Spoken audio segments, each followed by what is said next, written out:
মিষ্টান্নের অন্যতম রেসিপি হচ্ছে পুডিং। খাবার টেবিলে এই আকর্ষণীয় ডেজার্টটি অবশ্যই সবার নজর কাড়বে। ঈদ আয়োজন ছাড়াও যে কোনো অকেশনে নজর কাড়ার মতো এই ডেজার্টটি রাখতে পারেন। একদম পারফেক্ট ওয়েতে পুডিংয়ের রেসিপি শেয়ার করছি, সাথে থাকবে অনেক tips and tricks. So let's get cooking and welcome back to Dilshaha Raj world. Pudding তৈরি করার জন্য ফার্স্ট টাইম একটা ক্যারামেল রেডি করে নিচ্ছি। এর জন্য একটা প্যানে হাফ কাপ দিয়ে দিচ্ছি চিনি, হাফ কাপের অর্ধেক দিয়ে দিচ্ছি পানি। এখন অপেক্ষা করব চিনিটা প্রপারলি মেল্ট হয়ে একটা লাইট ব্রাউন কালার না আসা পর্যন্ত। সো এখানে আমি একটা কথা বলে রাখি, কম্পারেটিভলি অন্যান্য পাত্রের তুলনায় ননস্টিকের প্যানে ক্যারামেলের কালারটা আসতে কিন্তু একটু সময় লাগে। ক্যারামেলের কিন্তু একদম পারফেক্ট একটা কালার এসেছে। আপনি যদি এটাকে আরও বেশি ডার্ক কালার করতে চান সেক্ষেত্রে কিন্তু এই ক্যারামেলটা পুড়ে গিয়ে খাবারের সময় একটা তিতকুটে স্বাদ আসতে পারে।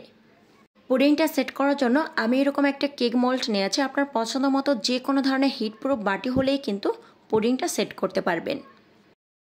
এখন এই মোল্ডের চারদিকে ঘুরিয়ে ঘুরিয়ে ক্যারামেলটাকে স্প্রেড করে নেব। একটা মিক্সিং বোল নিয়েছি। আজকে আমি 4টা ডিম দিয়ে পুডিং তৈরি করব। আপনি চাইলে মাত্র একটা ডিম দিয়েও কিন্তু পুডিং তৈরি করতে পারবেন। দিলশাহা রাজ ওয়ার্ল্ড চ্যানেলে একটা ডিম এবং 2টা ডিম দিয়ে তৈরি করা পুডিংয়ের ভিডিও অলরেডি আপলোড করা রয়েছে। ডিমগুলো কিন্তু অবশ্যই রুম টেম্পারেচারের হতে হবে। আপনি পুডিংয়ের সাইজ যত বেশি বড় করতে চাইবেন সেক্ষেত্রে কিন্তু আপনার ডিমের পরিমাণটাও বাড়িয়ে দিতে হবে। হাফ কাপ দিচ্ছি চিনি। মিষ্টিটা অবশ্যই আপনার উপরে ডিপেন্ড করে, যেমনটা চুজ করেন, চাইলে বাড়িয়ে অথবা কমিয়ে দিতে পারেন। একদম সামান্য দিয়ে দিচ্ছি লবণ। যে কোনো মিষ্টি জাতীয় খাবার লবণ দিলে মিষ্টির ব্যালেন্সটা কিন্তু ঠিক থাকে। পুডিং থেকে ডিমের কাঁচা স্মেলটা যাতে না আসে এজন্য আমি এখানে 1 টেবিল স্পুন দিচ্ছি ভ্যানিলা ফ্লেভার। এখন একটা উইস্ক অথবা কাঁটা চামচ দিয়ে এই ডিম এবং চিনির মিশ্রণটাকে প্রায় 4 থেকে 5 মিনিট পর্যন্ত খুব ভালো করে ফেটিয়ে নেব। ডিম এবং চিনির মিশ্রণটা একদম স্মুথলি ফেটিয়ে নেওয়া কিন্তু বেশ ইম্পর্ট্যান্ট একটা ব্যাপার।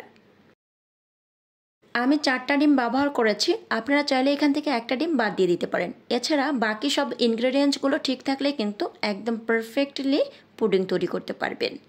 ডিম এবং চিনির মিশ্রণটা একদম সফটলি বিট করে নিয়েছি। এখন আমি এতে দুধ মিক্স করব। গরুর দুধ জাল করে ঠান্ডা করে নিয়েছি।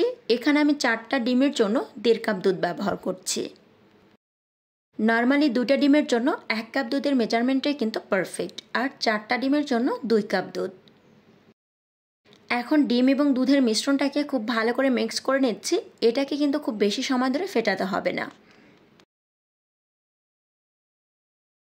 এখন আমি দুধ এবং ডিমের মিশ্রণটাকে ছেঁকে নিচ্ছি।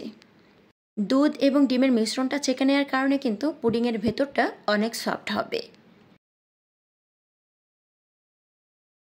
আশা করছি আজকের রেসিপির A to Z ফলো করলে আপনি একদম পারফেক্টলি পুডিং তৈরি করতে পারবেন। যারা কখনো পুডিং তৈরি করেননি তারাও আশা করছি একদম পারফেক্ট ওয়েতে পুডিং তৈরি করে নিতে পারবেন।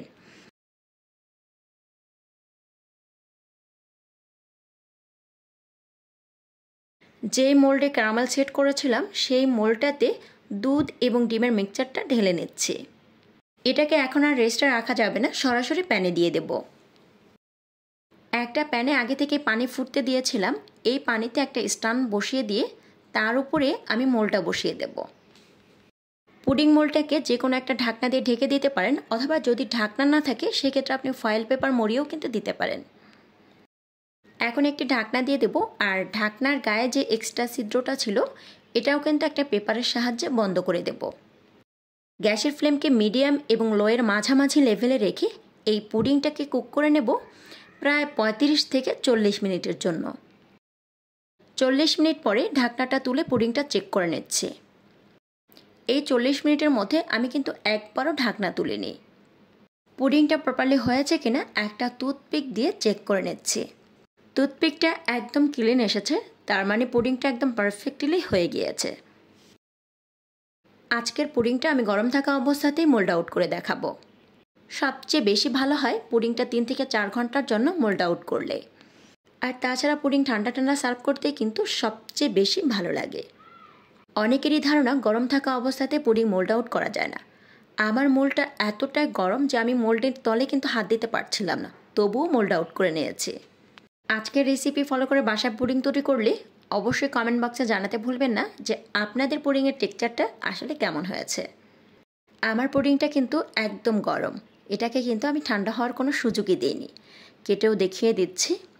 সো আশা করছি আজকের ভিডিওটি আপনাদের কাছে অনেক ভালো লেগেছে। ভালো লেগে থাকলে অবশ্যই আপনার ফ্রেন্ড এবং ফ্যামিলির সাথে শেয়ার করবেন।